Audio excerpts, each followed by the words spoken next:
TV토론 이후에도 장외에서 녹취록 공방이 이어지고 있습니다. 국민의힘에서는 민주당이 공개한 녹취록이 악마의 편집으로 왜곡됐다면서 반박에 나섰는데요.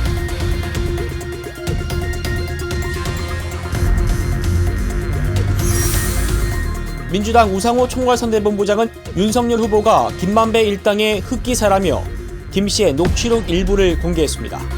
윤석열 후보가 김만배에게 치명적인 약점을 노출시키고 있다는 것을 윤 후보가 직접 언급된 두 문장을 포함한 6줄 외엔 전후 맥락이 모두 가려진 채였고 이재명 후보도 이 부분만 갖고 TV토론에서 윤 후보를 공격했습니다.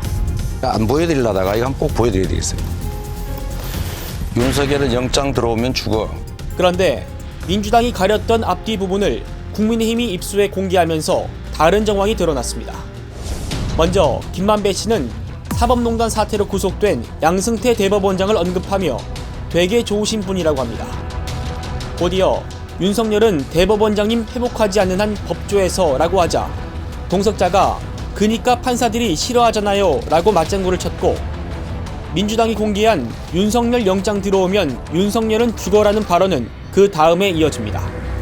윤석열 후보는 2017년 서울중앙지검장에 임명된 뒤 양 전 대법원장 등 전현직 판사들의 사법농단 의혹 수사를 지휘해 11명을 기소했습니다. 당시 대화 시점인 2020년 10월은 이른바 추윤 갈등이 최고조였는데 윤 후보에 대한 영장이 청구되면 사법부에 미움털이 박힌 윤 후보가 불리할 거란 주장을 한 겁니다. 이어서 김 씨는 위험하지 않게 해 난 당부를 받았다고 전했는데 맥락은 양 전 대법원장의 당부로 보이지만 민주당이 일부만 공개했을 때는 윤 후보의 말처럼 보이게 됩니다. 앞에 말을 자른 거죠. 예를 들어서 네가 나를 때리면은 나는 너를 때릴 거야 이렇게 얘기를 했다고 하는데 앞에 말을 자르면은 그냥 나는 너를 때릴 거야 이것만 남지 않습니까? 예, 그래서 예를 들어서 김만배 씨가 윤석열 영장 들어오면 윤석열은 죽어 라고 말하기 전에 양승태 대법원장을 얘기하고 대법원장이 명예회복하지 않으면은 법조에서 어떻게 된다 이렇게 했는데 그거는 윤석열 후보가 특검 시절에 사법농단 수사로 양승태 사법부 판사들에게 미운털이 박혀서 나중에 영장이 법원으로 청구되면은 판사들이 응징할 거다 이런 게 진짜 의미거든요. 저는 좀 어이가 없고 국세학한 변명이라고 생각을 해요. 마치 주어를 생략해서 얘기했다. 그러면서 주어 문법 논쟁으로 끌고 가는 거는 굉장히 궁색해지고 되게 궁지에 몰리니까 그런 게 아닌가 생각을 하고요. 그리고 또 녹취에도 보면은 또 이것을 입증하는 것은 또 다른 발언으로 윤석열은 원래 죄가 많은 사람이긴 해. 이제 그런 얘기가 나오거든요. 네네. 나는 윤석열과 욕하며 싸우는 사이다. 그런 얘기 등등 뭔가 김만배 씨와 그다음에 윤석열 후보 간의 뭔가 유착관계 또는 일반적 관계가 아니라 특수관계를 암시하는 얘기들이 굉장히 많이 나옵니다. 여야의 녹취록 공방 어떻게 보실까요? 악마의 편집이죠. 말 그대로 악마의 편집이고 선택적으로 지금 하고 있는 거 여러 가지 사안인데 기자들이 예를 들어서 누굴 취재를 했는데 쫙 얘기를 했는데 거두절미하고 내가 필요한 것만 싹 뽑아서. 첫 번째, 두 번째, 세 번째 해서 이렇게 갖다 쓰잖아요. 그러면 멀쩡한 사람을 정말 악마를 만들 수가 있어요. 그러니까 그거는 옳지 않은 건데 대선 후보가 거기다가 그렇게 극단적인 단어를 쓴 것을 판넬로 들고 와서 그걸 보여줄 줄은 정말 몰랐어요. 법정에서 과연 그 증거 능력이 있느냐 여부를 다투는 그런 내용이고 더구나 그 앞뒤 문장을 보면은 그것은 전혀 다르게 해석될 수 있는 부분인데 그런 것들을 다 거두절미를 해서 거기서 그냥 공개를 해버린 거. 그리고 더 놀란 거는 거기다 무슨 대법관의 이름을 거기다 언급을 했어요. 그건 정말 충격받았어요.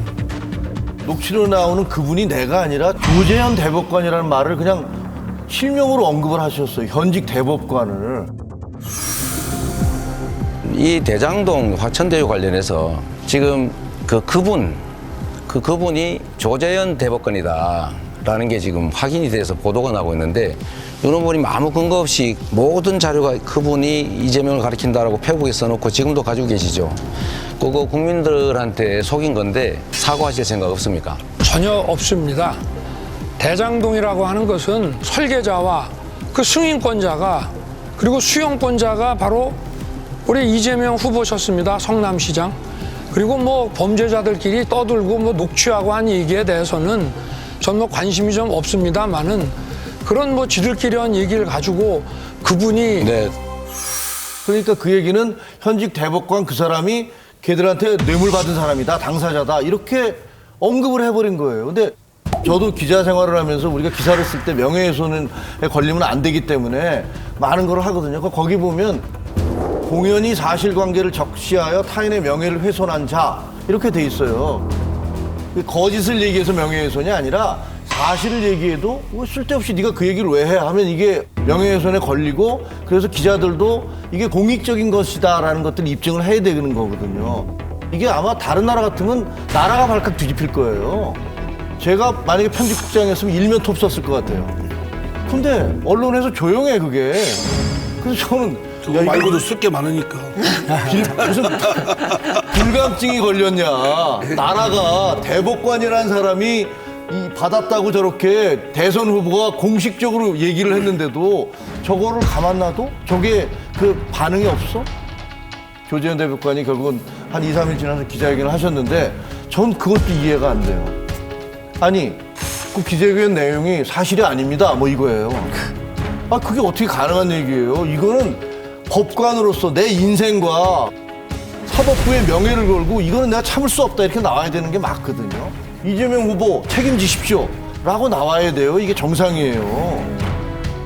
그래서 제가 이렇게 열을 내서 말씀드리는 것은 이런 것들이 마치 아무렇지도 않은 것처럼 넘어가는 세상이 되면 안 되거든요.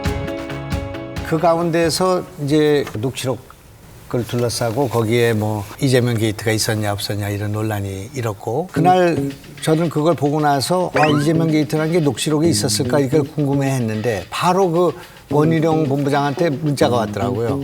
거기에 그 이재명 게이트가 있다는 것이 빨간 펜으로 그어서 그게 바로 와서 그게 있었구나 이렇게 생각을 했는데 그 다음에 그 전략본부장입니까 민주당 귀당에 이재명 게이트란 말은 뭘로 파악하세요? 제가 알기로는 저게 이재명 때문에 일이 안 된다라는 취지의 이야기로 저는 알고 있고요. 이재명 때문에가 아니라 이재명 게이트 때문에 이랬는데. 예, 그러니까 그 입구에서 지킨다라는 그런 의미의 게이트인 것 같고요. 근데 제가 전문을 보지 않았기 때문에 쉽게 평가하는 건 적절하지 않은 것 같습니다.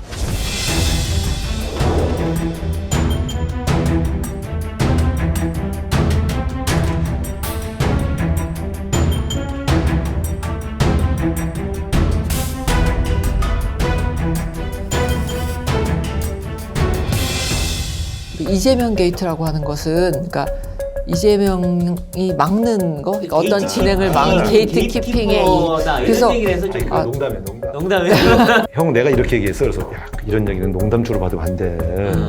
그러니까 게이트라는 말만 가지고 게이트가 대문이잖아요. 뭐 이런 식의 농담을 했다 그래서 그 요즘 같은 이 시기에는 그렇게 농담하면 안 되고 진지하게 얘기해 주는 게 좋아. 그랬더니 아니야 다를까 기사가 하나 뜨더라고요. 그래서 나 오늘 조선일보 가는데 그러면서 야 뭐라 그러냐 그랬더니 형 나 농담했어 그러더라고요. 대선 전국에서 최고의 개그 같아요. 내가 볼 때는 참 이 그 토론에 대한 민주당의 태도가 정말 그 잘못됐구나 하는 그런 걸 느꼈죠. 저는요.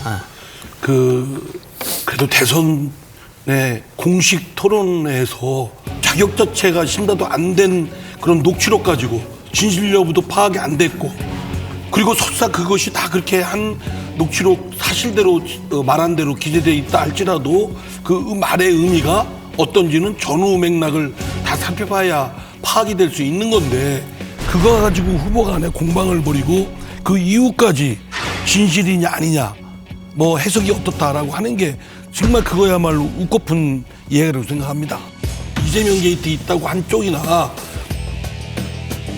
또는 뭐 김만배가 한 말이 어떻다고 한 말로 상대를 공격하는 거나 매우 그거는 바람직하지 않은 태도라고 생각합니다.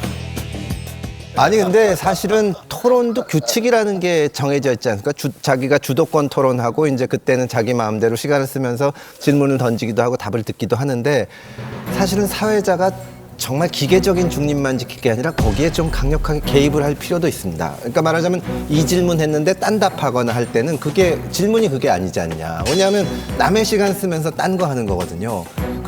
이 의원님도 잘 아시겠지만 사실은 국정감사나 국회에서 공무원들 상대로 질의하거나 할 때 7분 시간 제한 있을 때 그 물은 것도 아닌 거 딴 거 얘기 계속하면서 시간 끄는 게 사실은 그 사람들 입장에서 보면 가장 강력한 방어 방법이거든요. 법카 얘기하면은 아니 그건 잘 모르겠지만 이거 한번 봐라. 그럴 때 사회자가 나서서 이 교정을 해주고 그리고 시청하는 분들로 하여금 이 사람 규칙을 어긴 거다. 이거를 보여줘야 되는데 우리는 그게 안 되죠. 제가 초선 때 경험을 말씀을 드리면 그 이현재 경제부총리셨잖아요. 그분이 목소리도 잘 안 들리고 굉장히 좀 느리잖아요. 근데 그 당시 한나라당의 김종부 의원이라고 계셨지 않습니까? 그분이 막 속사포로 이제 이현재 부총리에 대해서 막 이제 비판을 하고 그러니까 목소리도 들릴락 말락 말하고 그걸 다 잡아먹었어요. 7분을. 그러니까 김종부 의원이 벌컥 일어나더니 소리 버럭 지르면서 당신 말이야.